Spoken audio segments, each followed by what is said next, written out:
Bismillahirrahmanirrahim. Assalamualaikum warahmatullahi wabarakatuh.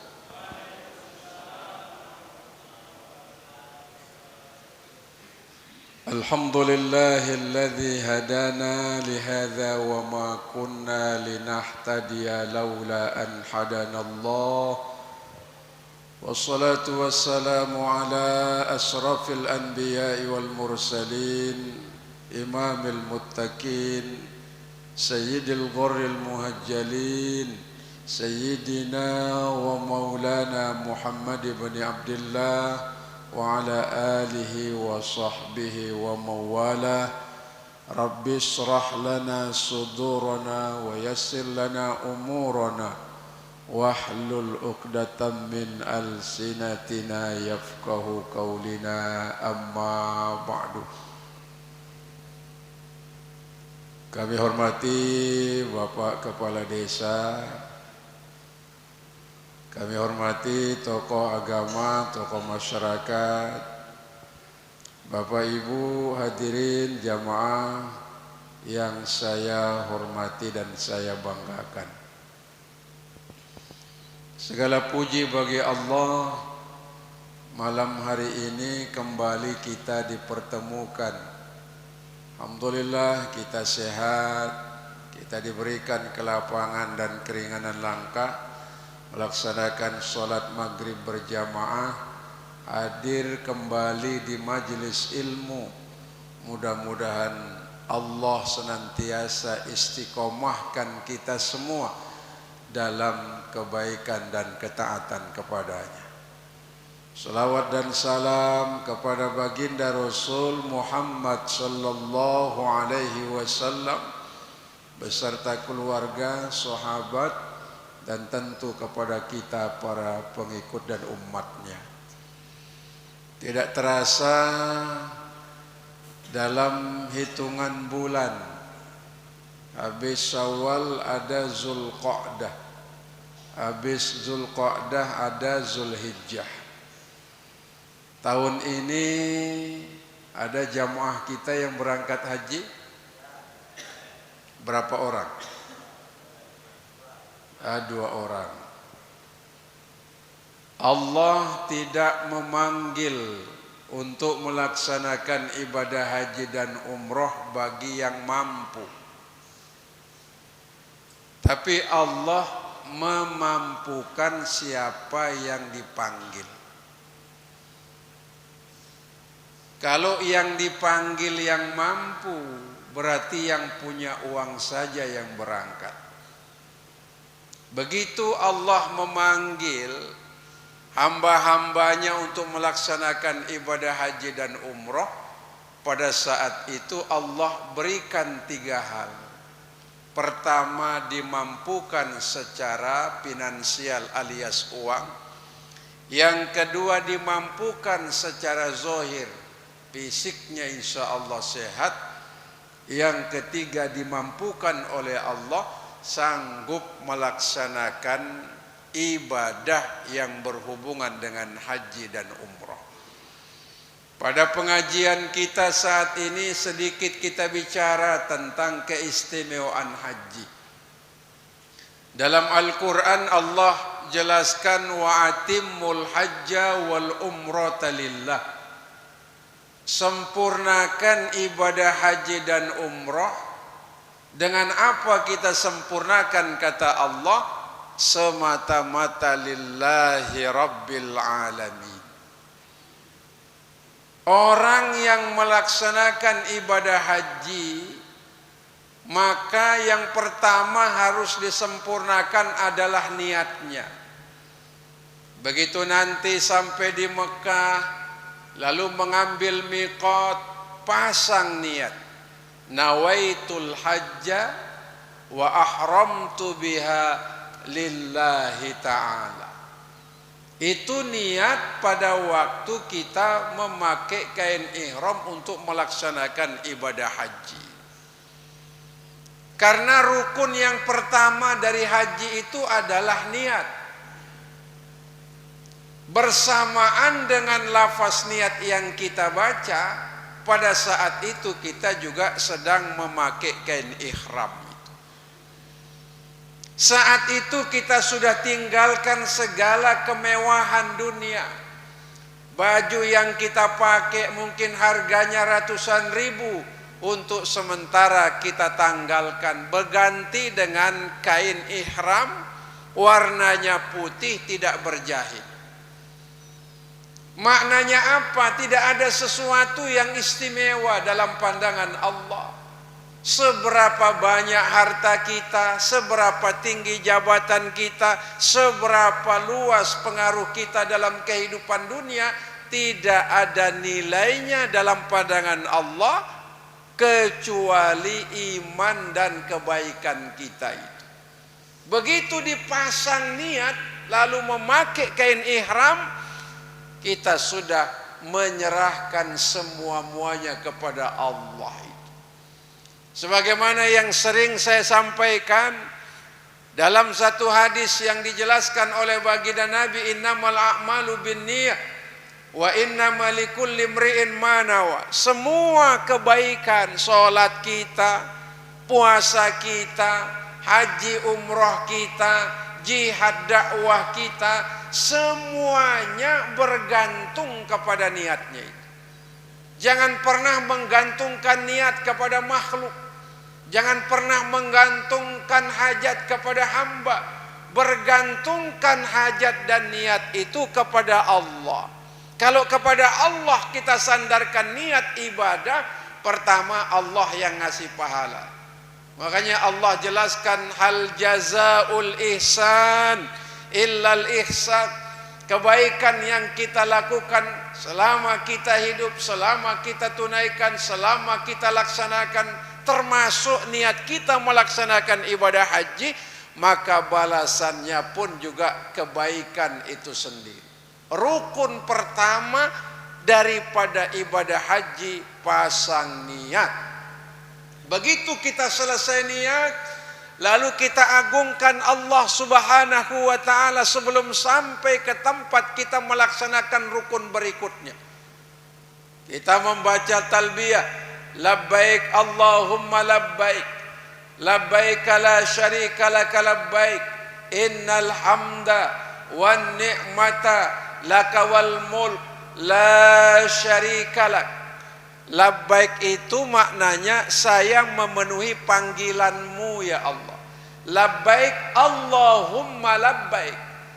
Jadi kalau Bapak dipanggil orang, misalnya nama kita disebut sama seseorang, Haji Ahmad, lalu kita yang mendengar nama disebut, kita bilang labbaik, iya saya sambut panggilannya, saya sambut ucapannya. Itu makna labbaik Allahumma labbaik. Saya panggilanmu saya terima ya Allah. Kau panggil saya untuk melaksanakan ibadah haji dan umrah, saya penuhi ya Allah. Maka kalau sudah sampai ke Makkah, jangan pernah memanggil atau jangan pernah melakukan sesuatu yang tidak ada hubungannya dengan panggilan Allah.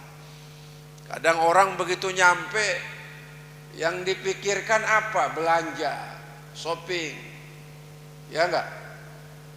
Keliling ngelihat mall, masuk ke mall, heran, ini kok mallnya besar ya? Di sini harga emas lebih murah daripada di Indonesia. Di sini kok makanan enak-enak, lezat-lezat dan murah-murah. Jangan pernah memanggil atau justru bergeser dari panggilan Allah. Kalau urusan itu nanti setelah selesai rukun, setelah selesai pekerjaan ibadah. Karena banyak saudara-saudara kita maaf-maaf dia lupa. Padahal dia antri puluhan tahun dengan biaya jutaan rupiah. Sampai di sana dia santai aja. Sholatnya di masjid nantilah. Sholatnya di hotel sajalah. Kan sama aja pahalanya, tidak. Yang mendapatkan 100.000 pahala sholatnya di Masjidil Haram. Kalau tidak di Masjidil Haram berarti nggak dapat, Pak. Makanya berlomba-lomba ke sana, datang ke tempat itu. Salah satu yang dikejar apa? Dapat pahala 100.000. Sholatnya wajib, yang sunat, zikirnya, wiridnya, baca Qur'annya, iktikafnya, ngajinya, apa saja 100.000 pahalanya diberikan Allah Subhanahu wa ta'ala. Jadi yang pertama jaga niat. Mana wajah calon haji gitu? Mana orangnya? Mudah-mudahan dengar ya. Karena kalau manasik dibimbing oleh pemerintah itu waktunya pendek. Hanya sehari kalau enggak 2 hari kan? 2 hari enggak Pak? Dan isi manasiknya ini lazim umum. Yang diceritakan nanti kalau di sana antri sabar ya. Kalau nanti di dalam hotel ada yang senang pakai lampu, ada yang nggak senang pakai lampu, sabar ya. Itu aja. Yang diberikan penjelasan, yang detail, yang rinci itu mohon maaf tidak diberikan. Tak kenapa alasannya, wallahu alam bisawab. Makanya Bapak Ibu yang melaksanakan yang sudah dipanggil oleh Allah, yang pertama kali harus ditelitikan masalah rukun hajinya. Jangan nanti berapa ekor sapi yang saya potong, ya enggak, berapa yang saya akan undang. Nanti kalau yang diundang yang miskin-miskin paling amplopnya isinya berapa? 50.000. Undanglah pejabat, siapa tahu amplopnya isinya 1 juta, 2 juta. Jangan mikirin masalah selamatan, nih maaf. Begitu dipanggil melaksanakan ibadah haji, sibuk kita ngurusi selamatan. Bikin tulisan di rumah, di dinding, selamat, mohon doa restu. Ya nggak apa-apa sesungguhnya kan. Bikin macam-macam bunga dan lain sebagainya sebagai tanda zahir melaksanakan ibadah. Ya sah-sah saja, nggak ada yang larang. Tapi jangan sampai kesibukan ngurus hal-hal yang bersifat apa namanya? Ya adat, tapi justru melupakan inti dari pelaksanaan ibadah haji itu. Makanya kata Allah, sempurnakan haji dan umrahmu karena Allah, maka jaga niat, pasang niat. Ini yang pertama. Yang kedua, rukun haji itu apa? Yang kedua apa? Wukuf di Arafah. Ketika kita sampai di Mekah, lalu kita wukuf di Arafah sebagai bagian dari tanda kita menyempurnakan syariat Allah, menyempurnakan daripada rukun haji. Wukuf itu dari jam 12 sampai terbenam matahari. Pakaian kita sama Pak, kain ihram tidak berjahit. Saat itu jumlah manusia mungkin jutaan. Ya mungkin. Kita nggak pernah tahu berapa jumlahnya, tapi yang jelas jutaan, di atas 2 juta. Bapak Ibu tidak bisa membedakan mana yang kaya, mana yang miskin, mana yang alim, mana yang awam, mana pejabat, mana rakyat biasa, mana tuan guru yang ribuan pengikutnya, mana tuan guru yang hanya 1-2 pengikutnya. Kita tidak bisa membedakan status sosial manusia karena sama, pakaiannya sama, tujuannya sama apa? Dalam rangka mengenal Allah sekaligus menapaktilasi perjalanan kehidupan kita berikutnya. Jadi sesungguhnya tidak ada yang istimewa. Tidak ada yang bisa menolong kita pada saat kita meninggal dunia kecuali kain kafan yang melekat dalam jiwa, dalam pikiran, dalam perasaan maupun dalam badan kita. Artinya apa? Tidak ada yang istimewa dalam hidup kita manusia. Baju kita, pakaian kita, status sosial kita, nama besar kita, kecuali iman dan amal soleh kita. Maka itu tandanya kita sedang diperlihatkan oleh Allah bahwa yang melekat padamu pada saat meninggal hanya kain kasar putih murah. Makanya itu gambaran kain ihram yang sedang kita pakai. Maka jangan terlalu sombong kalau diberikan harta oleh Allah. Jangan sombong ketika diberikan kekuasaan oleh Allah. Jangan bangga ketika diberikan banyak pengikut oleh Allah. Jangan rendahkan orang yang kira-kira lebih rendah dalam urusan dunia. Karena sesungguhnya manusia itu sama di hadapan Allah. Yang membedakannya apa? Keimanannya. Yang membedakannya apa? Kebaikan dan ketaatannya kepada Allah. Illalladzina amanu wa amilus solihat wa tawassaw bil haq wa tawassaw bis sabr.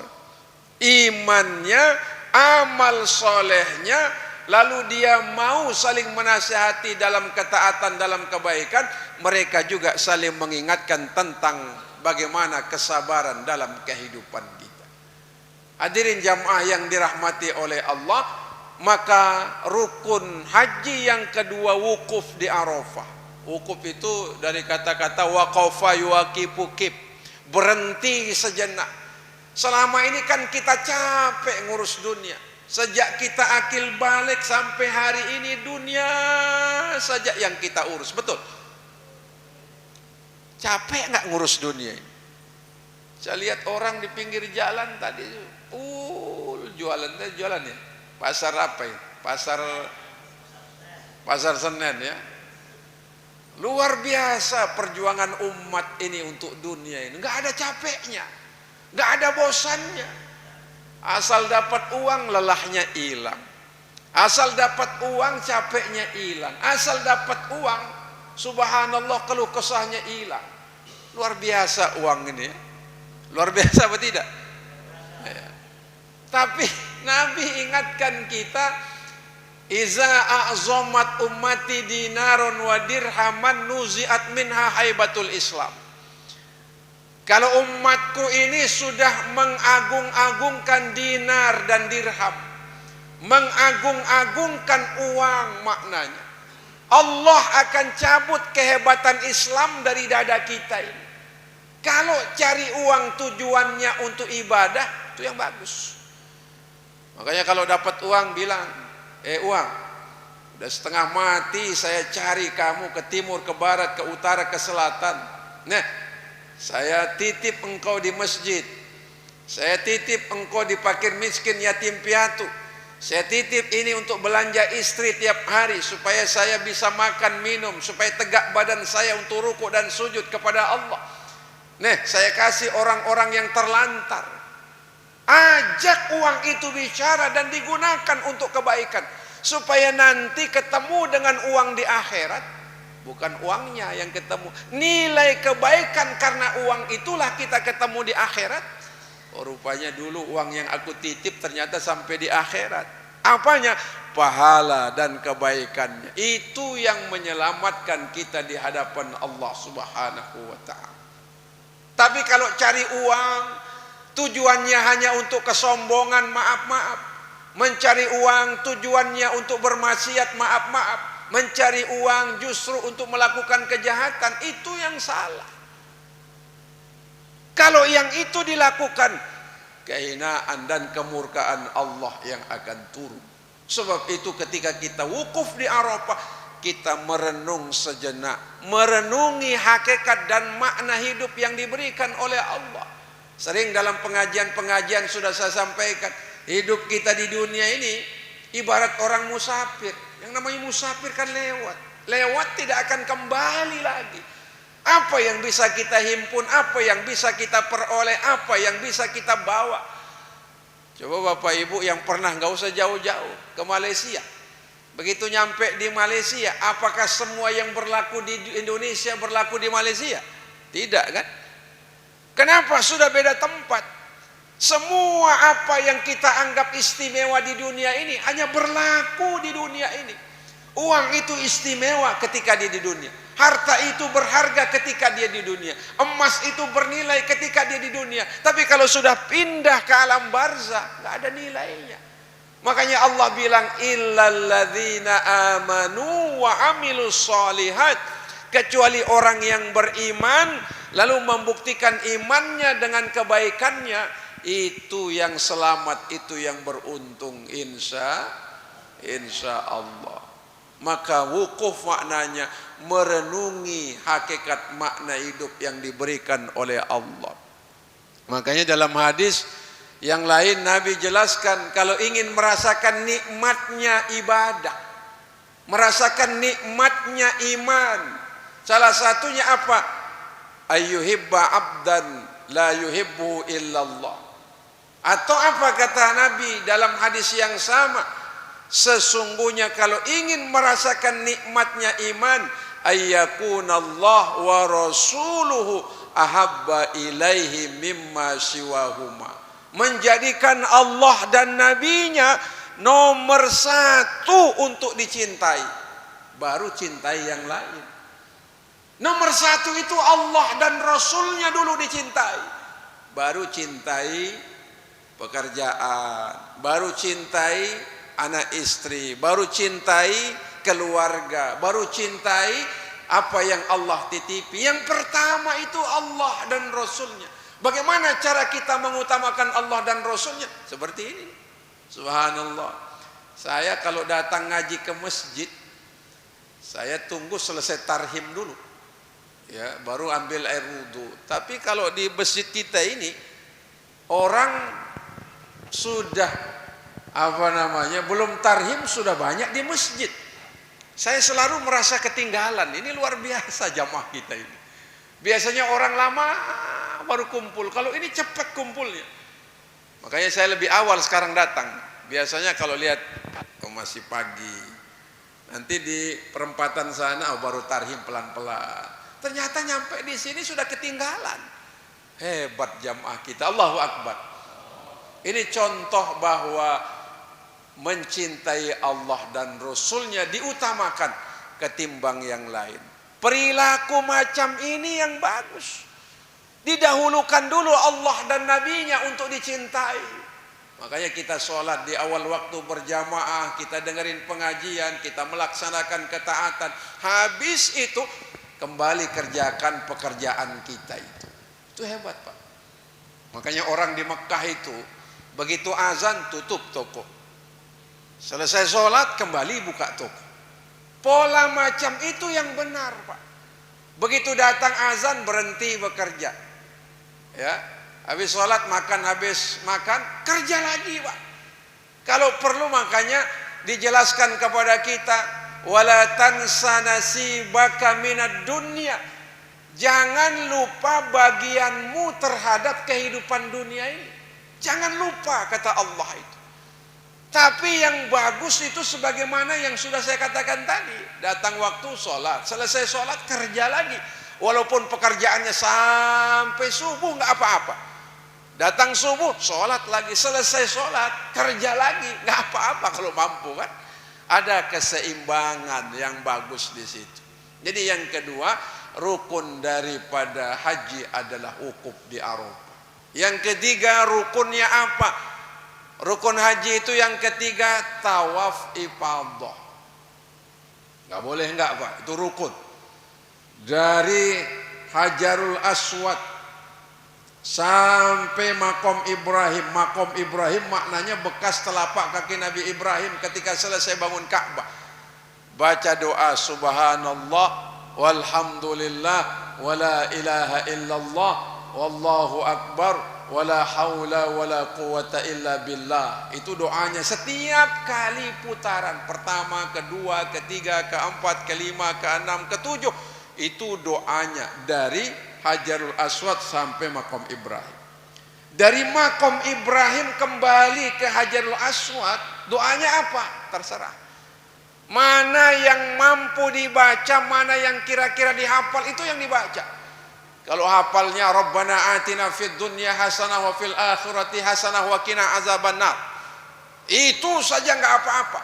Atau ingin doa yang lain, atau ingin bacaan yang lain, atau ingin minta dipanjangkan umur, diluaskan rezeki, ditambah harta oleh Allah, selamat dunia akhirat, intinya berdoa. Intinya kita putar 7 kali putaran. Itu bagian dari rukun haji tawaf ifadah namanya. Ada cerita, ada orang istrinya 2. Yang satu namanya Khadijah, yang satu namanya Hasanah. Ya kan? Tiap putaran Rabbana atina fid dunya hasanah wa fil akhirati hasanah. Kebetulan istri yang tua ini yang dibawa haji namanya Khadijah. Ini kok bapak Hasanah saja yang didoakan, saya Khadijah enggak katanya. Akhirnya dia doa, Rabbana atina fid dunya hasanah wa fil akhirati Khadijah wa qina adzaban. Dikira dia mendoakan istri yang kedua. Memang itu doanya, Rabbana atina fid dunya hasanah wa fil akhirati hasanah. Jadi selamat di dunia, selamat di akhirat. Senang di dunia, senang di akhirat. Bahagia di dunia, bahagia akhirat. Itu makna Rabbana atina fid dunya hasanah wa fil akhirati hasanah wa qina adzaban. Selesai melakukan 7 kali putaran tawaf, sunat hukumnya sholat sunat tawaf 2 rakaat di belakang makom Ibrahim. Kalau tidak sanggup, ya di belakangnya lagi. Atau tidak sanggup, ya di mana tempat kosong pada waktu itu. Selesai sholat sunat tawaf, baru meminum air zam-zam. Setelah minum air zam-zam, lanjutkan rukun berikutnya apa? Sa'i antara Bukit Safa dan Marwah. Bacaannya apa? Inna Safa wal Marwata min sya'airillah. Faman hajjal baita aw i'tamara fala junaha alaihi ay yattawafa bihima. Wa man tatawwa khairan fa innallaha syakirun alim. Safa Marwah 1 putaran, Marwah Safa 2 putaran, Safa Marwah lagi 3 putaran. Orang ada yang salah. Dari Safa ke Marwah, Marwah ke Safa dihitung 1 kali, capek. Yang benar itu Safa Marwah 1 kali, Marwah Safa 2 kali.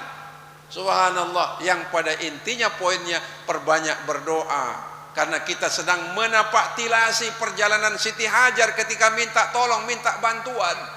Apa maknanya bagi kita kalau kita sudah berikhtiar, bekerja secara maksimal, menggunakan tenaga dan pikiran kita untuk mencapai dunia kita, tapi belum kunjung dia tiba dan datang? Maka di situ kata Allah, faiza azamta fatawakkal 'alallah. Kalau kau sudah selesai berikhtiar, berusaha secara maksimal, wa tawakkal 'alallah, serahkan hasil usahamu kepada Allah. Yang berikutnya, rukun haji itu apa? Tahallul, mencukur semua rambut. Karena rambut kita ini sejak kita lahir, lalu kita diakikoh, dipotong sedikit, sesungguhnya digunting, dicukur. Karena boleh jadi rambut kita ini maaf-maaf banyak yang tumbuh dari daging hasil dosa dan maksiat. Rambut kita ini tumbuh kadang-kadang, mohon maaf, beribu maaf, dari makanan yang tidak halal. Maka dipotong, dihilangkan, sesungguhnya kita sedang menghilangkan dosa-dosa yang pernah tumbuh di badan kita karena makanan kita ini. Nah, kalau perempuan jangan digundul, cukup di ujung rambutnya dipotong sebagai isyarat sempurna rukunnya. Kalau laki-laki apakah boleh dipotong sedikit? Boleh, tapi yang afdol, yang utama digundul semuanya. Kalau sudah bersih, seolah-olah kita sudah bersih dari dosa dan noda, insya. Apa yang berikutnya rukun haji?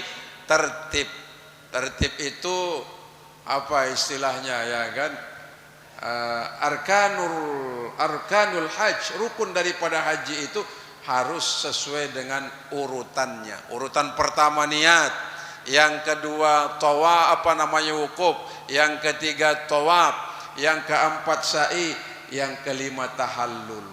Kalau sudah lengkap rukunnya, maka sempurna hajinya. Kalau sudah sempurna hajinya, itu yang disebut oleh Nabi dalam hadisnya, al-hajjul mabrur laisa lahu jazaun illal jannah. Haji yang mabrur itu cirinya, tandanya, mereka akan diberikan balasan yang utama. Apa balasan utama? Diberikan surga oleh Allah Subhanahu wa ta'ala.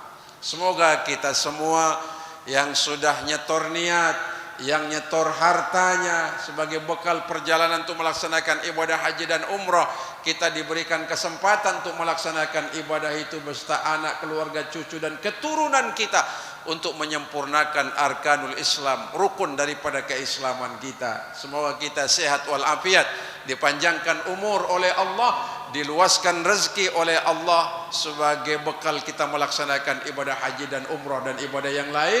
dan semoga saudara-saudara kita yang tahun ini dipanggil oleh Allah bisa menunaikannya dengan maksimal insya Allah. Terima kasih atas perhatiannya, mohon maaf lahir batin. Wabillahil hidayah wa taufik. Wassalamualaikum warahmatullahi wabarakatuh.